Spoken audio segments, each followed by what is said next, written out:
So at some point, if you apply for graduate school, DICAS, or maybe a higher level job, you're going to need professional references, sometimes in the form of a letter of recommendation. So today's video is really talking about how to identify the best person to ask, and then what the best practices are for asking somebody for those letters of rec.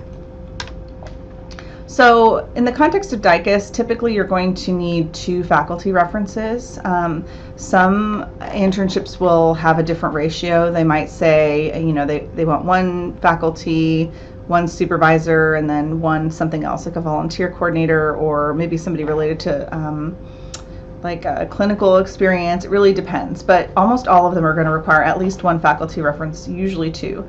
So now is the time to be thinking about what faculty members you would like to ask in the future and start to cultivate the kind of relationship you want with them before the end of the semester.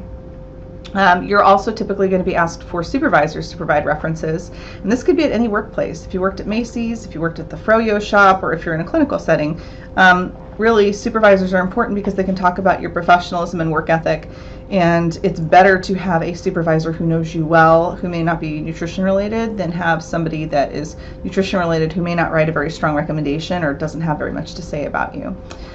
The other type of reference you might need is some type of RD in the field. If you're applying on DICAS, you should typically aim for having at least 2 out of the 3 references be coming from RDs. So typically a faculty would be an RD, at least 1 faculty member, and then some other RD in the field. And that's where having that mentoring and shadowing experience is helpful.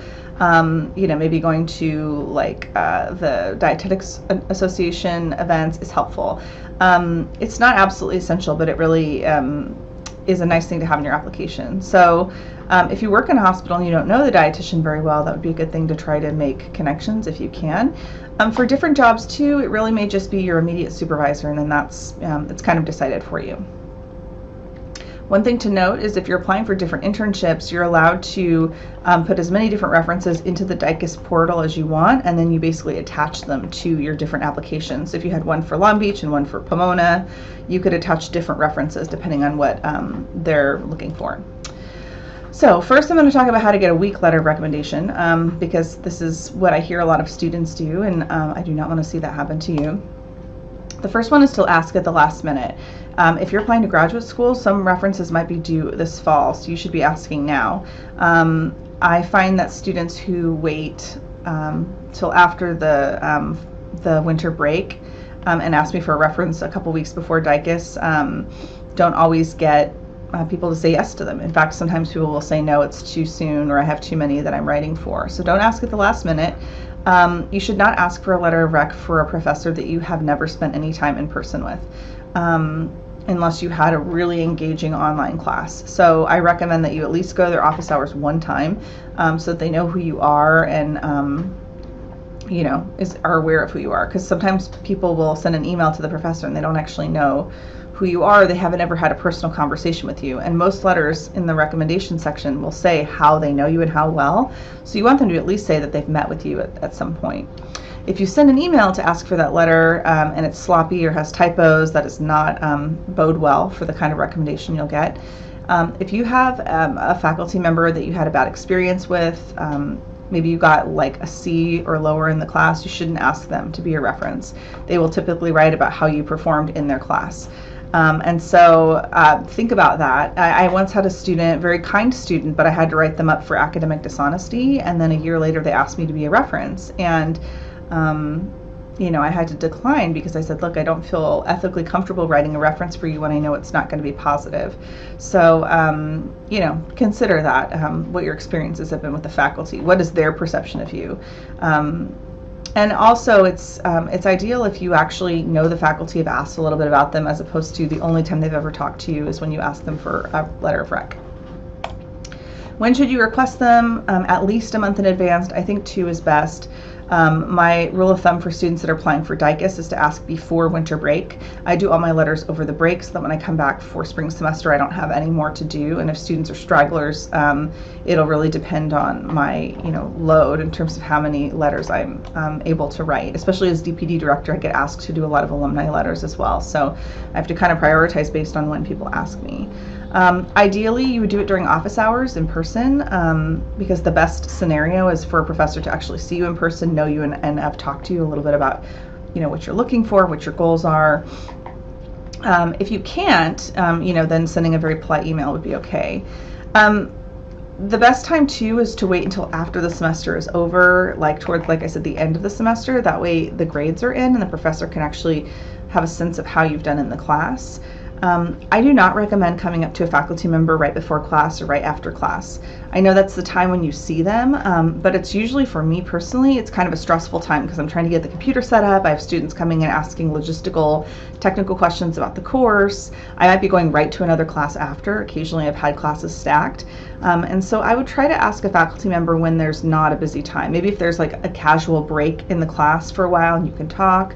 Office hours I think is ideal, or sending a polite email, but just be thoughtful about that. If they're really casual and there doesn't seem like there's a lot going on, then it might be fine, but I would just really kind of pay attention to that situation.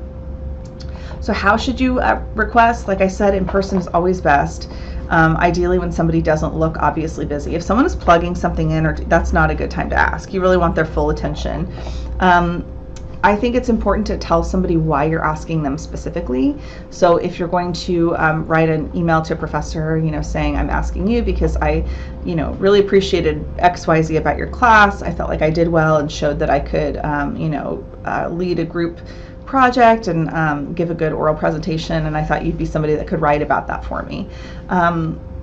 I think just saying, could you write me a letter of rec, without any reasoning behind why you're asking them, isn't going to give you a strong recommendation. I think it's also really important to ask if they feel they could write you a strong letter. That's kind of code for, do you feel like you know me well enough to write a letter for you? So if you're ever asking, do you feel like you could write me a strong letter, they might say, no, but I'd love to meet with you and then we could talk, or yes, but I'd love to meet with you so we could talk. So they might also ask you to send them like a resume and other information to learn more about you so they can write that reference. I think it's important, if you can meet in person, to share a little bit about what your experience is and get advice about your application from them. So at least have 15 minutes, 10-15 minutes to talk to them about where you're applying. They might be able to give you advice. Getting some face time is important because for me, there's been semesters when I've written like in the teens, 20s, 20 plus recommendations, and so it's helpful if I really have like a vivid memory, a recent memory of the student. And then of course you want to thank them if you're in person, or in email if they agree to give you a recommendation. I just want to briefly point out that I have 2 resources that I've posted on BeachBoard that I think are super helpful, and I highly recommend you use them.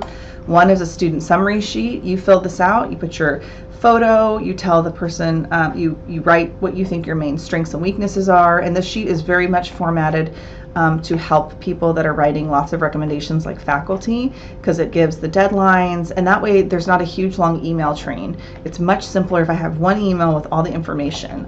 It's a little sloppy and disorganized when students are sending me 8 different emails with additional instructions. So you want us to have all the references that you're going to need, all the deadlines, and then key points about yourself. And I think a photo is always helpful, just in case maybe you're an alumni and you're coming back after a few years, which is totally fine to do, just to refresh somebody's memory. It's also some of that information they have to put into their reference, so like how long they've known you. Don't make them have to go back and look up what class they first taught you in. Fill that in for them, and it makes their life a lot easier. The other thing that I have is a resource for employers, and this is called Tips for Writing a Reference for DICAS. This is a great resource, especially for people that may not have used DICAS before. It really explains how the grading process works, and some people might give somebody a 3 out of a 5 because they think that's good, that's average, and they don't want to give too many 5s. But for DICAS, really, if you get below a 4 or 5, that looks pretty bad. And so I sort of explain in this sheet, so you can give it to them. It's like a message from me as the director explaining how the application process works and how the references are viewed. And I think that's helpful. So you should definitely give that to any employers, not faculty because they're used to writing these references, but definitely employers if they've never written one before.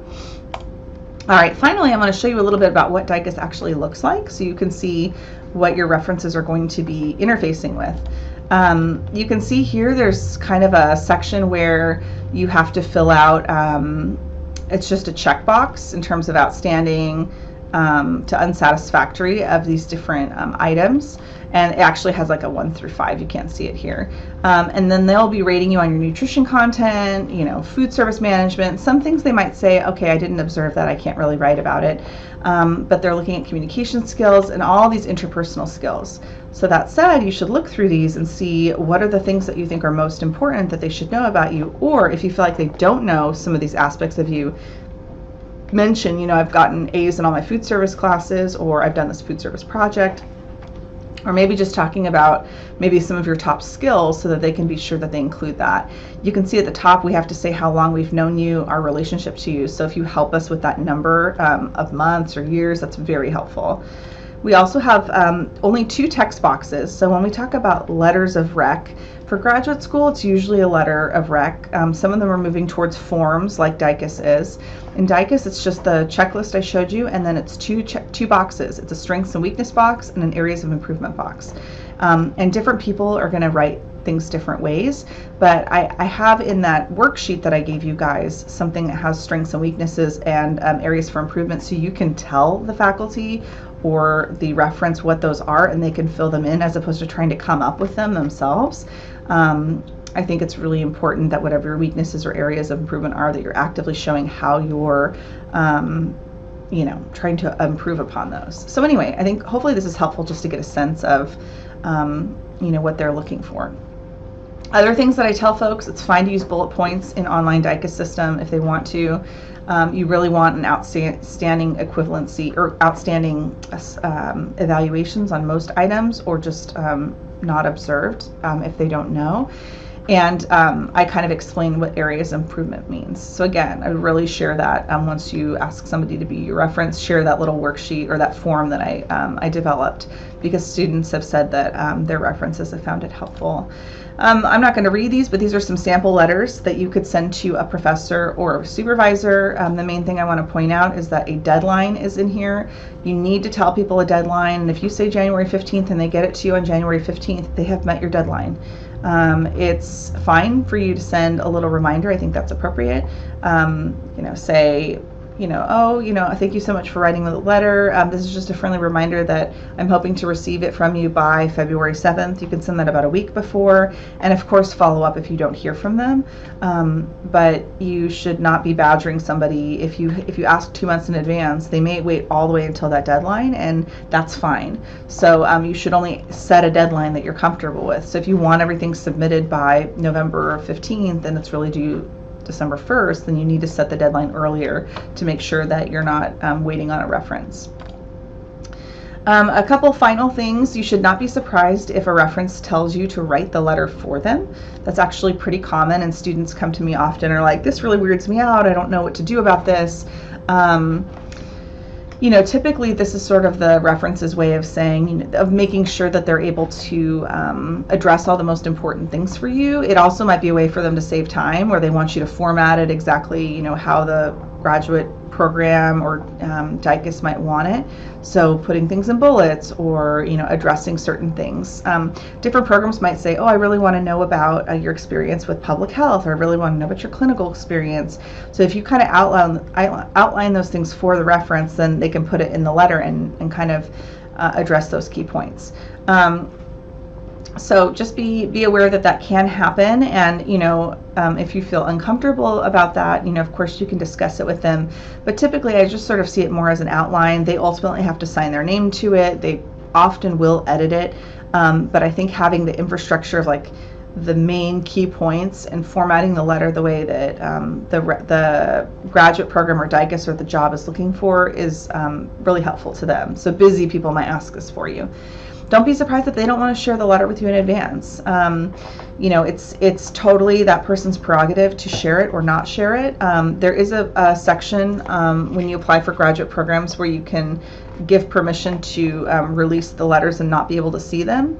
If students select that they want to reserve the right to see the letters, this can actually impact the candor of the letters and make graduate programs feel like the letter may not be as authentic because the professor knows that it's going to be read by the student, so they don't always take those as seriously. So I would only ask people to write a reference if you trust them, and and if you trust them, then you probably don't need to look at the letter. Of course, it's your legal right to do that, but I think that is kind of weighing the pros and cons. The pros is that you can see the letters after the whole application process is over. You can go back and ask to see your reference letters, but the con is that it can impact how the reviewer feels about you, because they maybe feel you don't trust them, and it also can affect how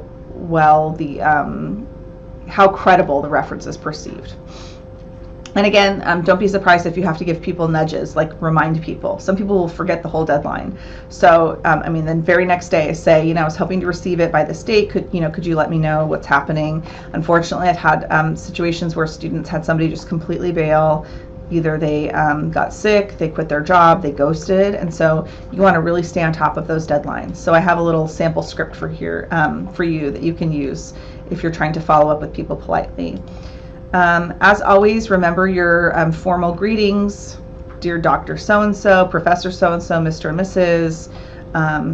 Use your very professional email language when you're sending those emails. It's important. And lastly, make sure you follow up. Handwriting a thank you card is really, really important, and typically sending it within 2 weeks of applying.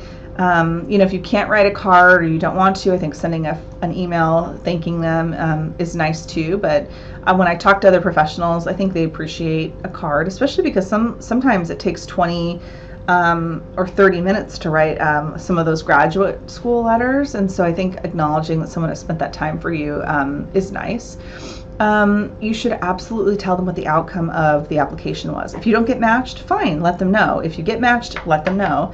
I always find it kind of disappointing when I've spent a lot of time, kind of in writing, cheering a student on and submitting sometimes like 6 different, references and graduate schools and DICAS and all these things, and then they never tell me if they got matched. So it's kind of disrespectful. So make sure that you stay in touch. Set a little reminder on your calendar that after it all is said and the dust settles, that you let people know how things shook out, because I think your references deserve to know that, and they'll be encouraging even if it doesn't turn out how you hoped.